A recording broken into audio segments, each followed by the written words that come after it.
Selamat pagi. Saat ini saya akan melanjutkan membaca 1 Korintus 15 mulai ayat 12. Kebangkitan kita. Jadi, bila mana kami beritakan bahwa Kristus dibangkitkan dari antara orang mati, bagaimana mungkin ada di antara kamu yang mengatakan bahwa tidak ada kebangkitan orang mati? Kalau tidak ada kebangkitan orang mati, maka Kristus juga tidak dibangkitkan. Tetapi andai kata Kristus tidak dibangkitkan, maka sia-sialah pemberitaan kami, dan sia-sialah juga kepercayaan kami. Lebih daripada itu, kami ternyata berdusta terhadap Allah, karena tentang Dia kami katakan bahwa Ia telah membangkitkan Kristus, padahal Ia tidak membangkitkannya. Kalau andai kata benar, kalau orang mati tidak dibangkitkan. Sebab jika benar orang mati tidak dibangkitkan, maka Kristus juga tidak dibangkitkan. Dan jika Kristus tidak dibangkitkan, maka sia-sialah kepercayaan kamu, dan kamu masih hidup dalam dosamu. Demikianlah binasa juga orang-orang yang mati dalam Kristus. Jikalau kita hanya dalam hidup ini saja menaruh pengharapan pada Kristus, maka kita adalah orang-orang yang paling malang dari segala manusia. Tetapi yang benar ialah bahwa Kristus telah dibangkitkan dari antara orang mati sebagai yang sulung dari orang-orang yang telah meninggal. Sebab sama seperti maut datang karena satu orang manusia, demikian juga kebangkitan orang mati datang karena satu orang manusia. Karena sama seperti semua orang mati dalam persekutuan dengan Adam, demikian pula semua orang akan dihidupkan kembali dalam persekutuan dengan Kristus. Tetapi tiap-tiap orang menurut urutannya. Kristus sebagai buah sulung, sesudah itu mereka yang menjadi miliknya pada waktu kedatangannya. Kemudian tiba kesudahannya, yaitu bila mana Ia menyerahkan kerajaan kepada Allah Bapa, sesudah Ia membinasakan segala pemerintahan, kekuasaan, dan kekuatan. Karena Ia harus memegang pemerintahan sebagai raja sampai Allah meletakkan semua musuhnya di bawah kakinya. Musuh yang terakhir yang dibinasakan ialah maut. Sebab segala sesuatu telah ditaklukkannya di bawah kakinya. Tetapi kalau dikatakan bahwa segala sesuatu telah ditaklukkan, maka teranglah bahwa Ia sendiri yang telah menaklukkan segala sesuatu di bawah kaki Kristus, itu tidak termasuk di dalamnya. Tetapi kalau segala sesuatu telah ditaklukkan di bawah Kristus, maka Ia sendiri sebagai anak akan menaklukkan dirinya di bawah Dia yang telah menaklukkan segala sesuatu di bawahnya, supaya Allah menjadi semua di dalam semua. Jika tidak demikian, apakah faedahnya perbuatan orang-orang yang dibaptis bagi orang mati? Kalau orang mati sama sekali tidak dibangkitkan, mengapa mereka mau dibaptis bagi orang-orang yang telah meninggal? Dan kami juga, mengapakah kami setiap saat membawa diri kami ke dalam bahaya? Saudara-saudara, tiap-tiap hari aku berhadapan dengan maut. Demi kebanggaanku akan kamu dalam Kristus Yesus Tuhan kita, aku katakan bahwa hal ini benar. Kalau hanya berdasarkan pertimbangan-pertimbangan manusia saja, aku telah berjuang melawan binatang buas di Efesus. Apakah gunanya hal itu bagiku? Jika orang mati tidak dibangkitkan, maka marilah kita makan dan minum, sebab besok kita mati. Janganlah kamu sesat. Pergaulan yang buruk merusakkan kebiasaan yang baik. Sadarlah kembali sebaik-baiknya, dan jangan berbuat dosa lagi. Ada di antara kamu yang tidak mengenal Allah. Hal ini kukatakan supaya kamu merasa malu.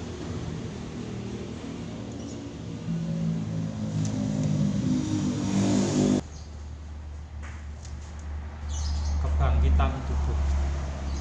Tetapi mungkin ada orang yang bertanya, bagaimanakah orang mati dibangkitkan? Dan dengan tubuh apakah mereka akan datang kembali? Hai orang bodoh, apa yang kau sendiri taburkan tidak akan tumbuh dan hidup kalau ia tidak mati dahulu.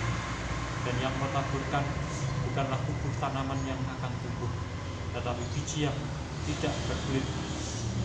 Umpamanya biji gandum atau biji lain. Tetapi Allah memberikan kepadanya suatu tubuh seperti yang dikehendakinya. Ia memberikan kepada tiap-tiap biji tubuhnya sendiri. Bukan semua daging sama. Daging manusia lain daripada daging binatang, lain daripada daging burung, lain daripada daging ikan. Ada tubuh surgawi dan ada tubuh duniawi. Tetapi kemuliaan tubuh surgawi lain daripada kemuliaan tubuh duniawi. Kemuliaan matahari lain daripada kemuliaan bulan, dan kemuliaan bulan lain daripada kemuliaan bintang-bintang, dan kemuliaan bintang yang satu berbeda dengan kemuliaan bintang yang lain. Demikianlah pula halnya dengan kebangkitan orang mati, ditaburkan dalam kebinasaan, dibangkitkan dalam ketidakbinasaan, ditaburkan dalam kehinaan, dibangkitkan dalam kemuliaan, ditaburkan dalam kelemahan, dibangkitkan dalam kekuatan. Yang ditaburkan adalah tubuh alamiah, yang dibangkitkan adalah tubuh rohaniah. Jika ada tubuh alamiah, maka ada pula tubuh rohaniah. Seperti ada tertulis, manusia pertama Adam menjadi makhluk yang hidup, tetapi Adam yang akhir menjadi roh yang menghidupkan. Tetapi yang mula-mula datang bukanlah yang rohaniah, tetapi yang alamiah. Kemudian barulah datang yang rohaniah. Manusia pertama berasal dari debu tanah dan bersifat jasmani.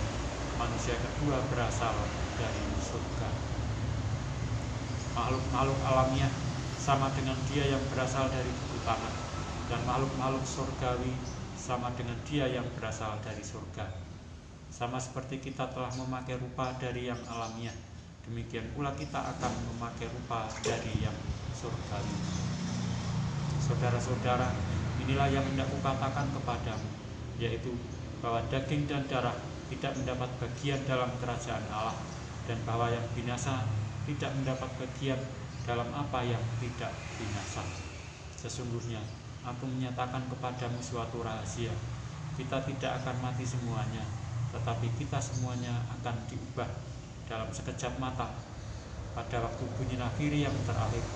Sebab nafiri akan berbunyi, dan orang-orang mati akan dibangkitkan dalam keadaan yang tidak dapat binasa, dan kita semua akan diubah. Karena yang dapat binasa ini harus mengenakan yang tidak dapat binasa, dan yang dapat mati ini harus mengenakan yang tidak dapat mati. Dan sesudah yang dapat binasa ini mengenakan yang tidak dapat binasa, dan yang dapat mati ini mengenakan yang tidak dapat mati, maka akan genaplah firman Tuhan yang tertulis, maut telah ditelan dalam kemenangan. Hai maut, di manakah kemenangan? Hai maut, di manakah sengatmu? Sengat maut ialah dosa, dan kuasa dosa ialah hukum Taurat. Tetapi syukur kepada Allah yang telah memberikan kepada kita kemenangan oleh Yesus Kristus Tuhan kita. Karena itu, saudara-saudaraku yang kekasih, berdirilah teguh, jangan goyah, dan giatlah selalu dalam pekerjaan Tuhan. Sebab kamu tahu bahwa dalam persekutuan dengan Tuhan, jerih payahmu tidak sia-sia.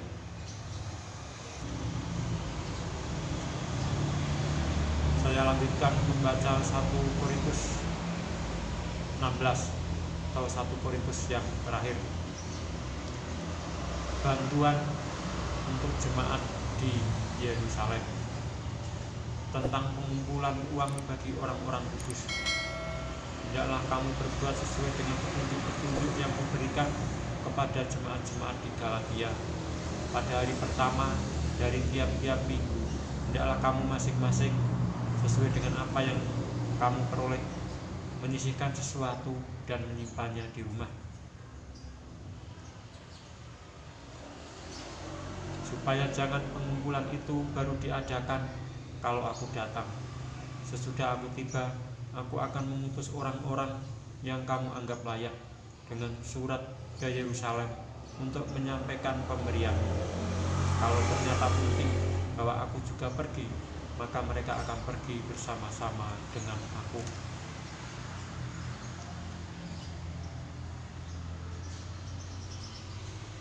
Rencana Paulus. Aku akan datang kepadamu sesudah aku melintasi Makedonia, sebab aku akan saya ulangi. Rencana Paulus. Aku akan datang kepadamu sesudah aku melintasi Makedonia, sebab aku akan melintasi Makedonia. Dan di Korintus, mungkin aku akan tinggal beberapa lamanya dengan kamu, atau mungkin aku akan tinggal selama musim dingin, sehingga kamu dapat menolong aku untuk melanjutkan perjalananku. Sebab sekarang aku tidak mau melihat kamu hanya sepintas lalu saja. Aku harap dapat tinggal agak lama dengan kamu, jika diperkenankan Tuhan.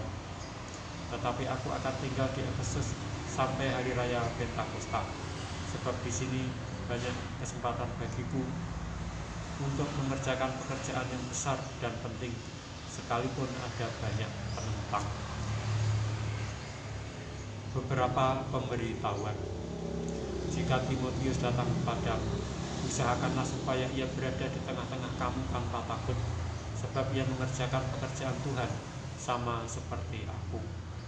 Jadi janganlah ada orang yang menganggapnya rendah, tetapi tolonglah dia supaya ia melanjutkan perjalanannya dengan selamat, agar ia datang kembali kepadaku, sebab aku di sini menunggu kedatangannya bersama-sama dengan saudara-saudara yang lain. Tentang saudara Apolos, telah berulang-ulang aku mendesaknya untuk bersama-sama dengan saudara-saudara lain mengunjungi kamu, tetapi ia sama sekali tidak mau datang sekarang. Kalau ada kesempatan baik nanti, ia akan datang. Berjaga-jagalah, berdirilah dengan teguh dalam iman, bersikaplah sebagai laki-laki, dan tetap kuat. Lakukanlah segala pekerjaanmu dalam kasih. Ada suatu permintaan lagi kepadamu, saudara-saudara. Kamu tahu bahwa Stefanus dan keluarganya adalah orang-orang yang pertama-tama bertobat di Akhaya, dan bahwa mereka telah mengabdikan diri kepada pelayanan orang-orang kudus. Karena itu, taatilah orang-orang yang demikian, dan setiap orang yang turut bekerja dan berjerih payah.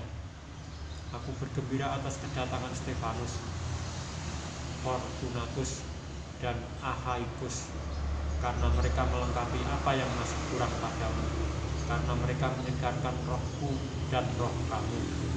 Hargailah orang-orang yang demikian. Salam kepadamu dari jemaat-jemaat di Asia Kecil. Aquila, Priscilla, dan jemaat di rumah, mereka menyampaikan berlimpah-limpah salam kepadamu.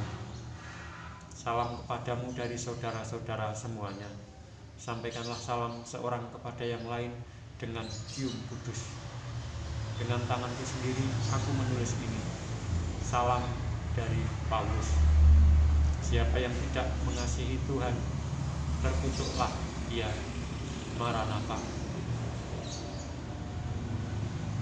Kasih karunia Tuhan Yesus menyertai kamu. Kasihku menyertai kamu sekalian dalam Kristus Yesus.